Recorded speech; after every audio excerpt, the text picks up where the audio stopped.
नमस्कार। आज बात करेंगे एक नक्शे की, एक बहुत पुरानी संधि की और जंगल के लिए लड़ी जा रही एक लड़ाई की।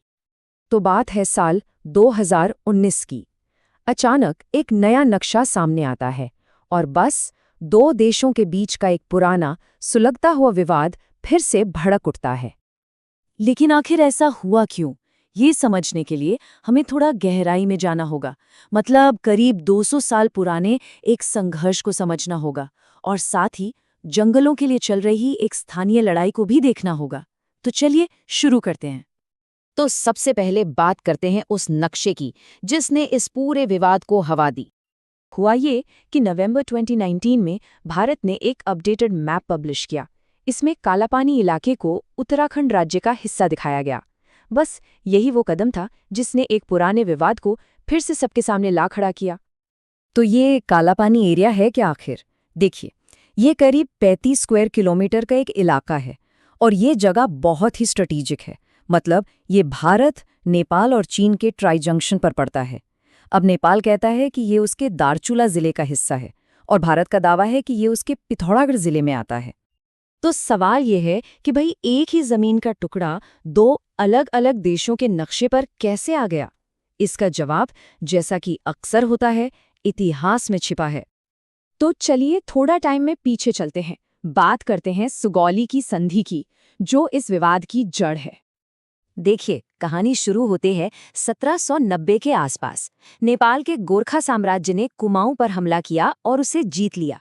1804 तक उन्होंने पूरे इलाके पर अपना कंट्रोल कर लिया। लेकिन फिर 1816 में एंग्लो नेपाल युद्ध खत्म हुआ। इसमें गोरखा हार गए और उन्हें ब्रिटिश ईस्ट इंडिया कंपनी के साथ एक संधि करनी पड़ी, जिसका नाम था सुगौली की संधि।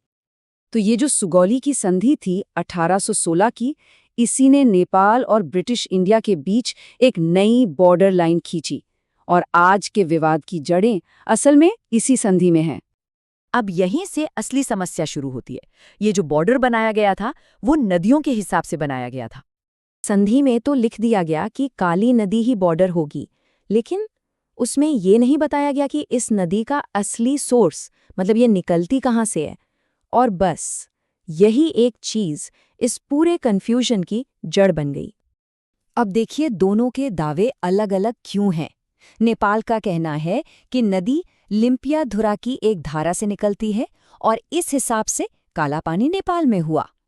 दूसरी तरफ भारत का मानना है कि नदी का सोर्स एक दूसरी छोटी धारा है जो काला पानी के पास है और इस हिसाब से ये इलाका भारत का है। लेकिन एक मिनट, ये जो बॉर्डर है, ये सिर्फ नक्शे पर एक लकीर तो है नहीं। ये जमीन है, जंगल हैं और सबसे बढ़कर यहाँ लोग रहते हैं और उनकी कहानी, उनका संघर्ष बिल्कुल अलग है। तो अब कहानी के एक दूसरे पहलू पर आते हैं। ये लड़ाई नक्शों की नहीं बल्कि जंगलों की है। यहाँ हमें मिलती हैं वन पंचायतें। ये क्या हैं? ये उत्तराखंड में कम्युनिटी द्वारा चलाई जाने वाली फॉरेस्ट काउंसिल्स हैं और ये कोई नई चीज नहीं है। इनकी शुरुआत 1931 में हुई थी, जब स्थानीय लोगों ने ब्रिटिश कानूनों के खिलाफ लड़कर अपने जंगलों पर अपना हक वापस पाया था।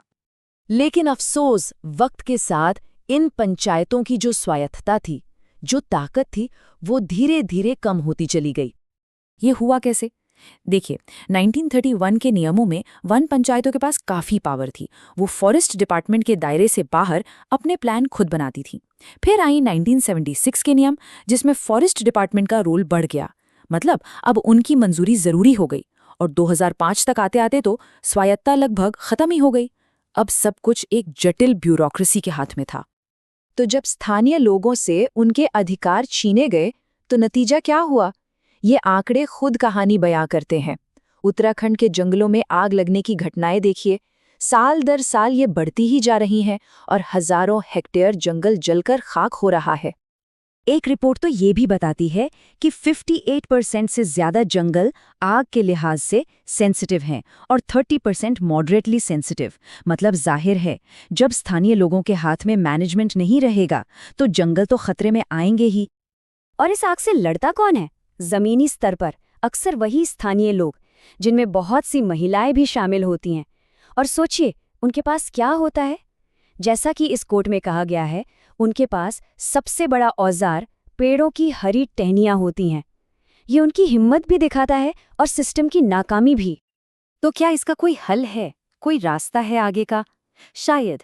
इसका जवाब हमें वापस उन्हीं स्थानीय लोगों के पास ले जाता है। सरमोली गांव में हिमालयन आँख नाम की एक पहल है।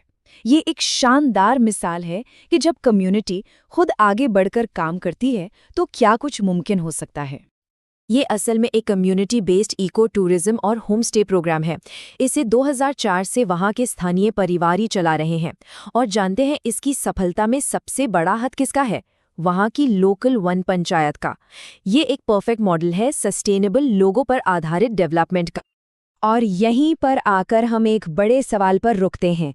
चाहे मसला जमीन के विवाद का हो या जंगलों को बचाने का, क्या इसका असली हल नक्शों में लकीरें खींचने से मिलेगा या फिर उन समुदायों को ताकत देने से मिलेगा जो असल में उस जमीन पर रहते हैं? ये एक सोचने वाली बात है।